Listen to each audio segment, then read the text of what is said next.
Hey guys, welcome back with me again in this channel. So on today's video, I'm going to show you how you can master the present wrapping mini game in Dress to Impress Winter Update.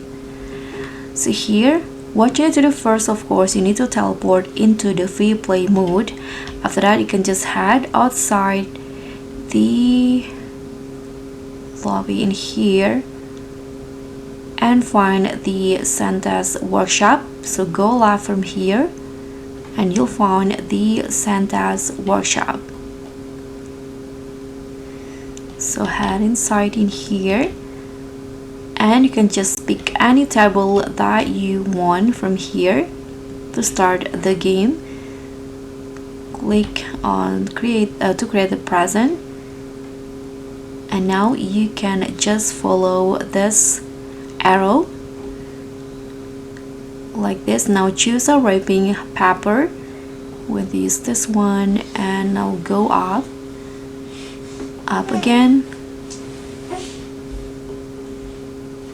and now go right, left, down again, and now you can choose the bow.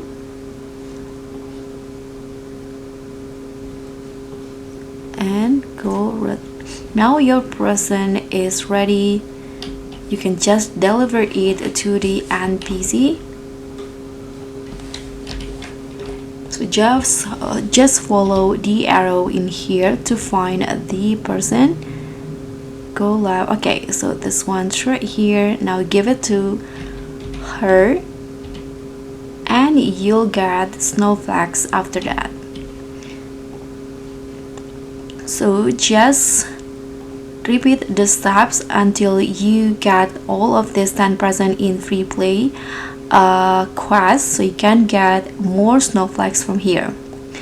Thank you so much for watching. I hope you enjoyed this video. Please give me a like, leave a comment, and also click on the thanks. Bye.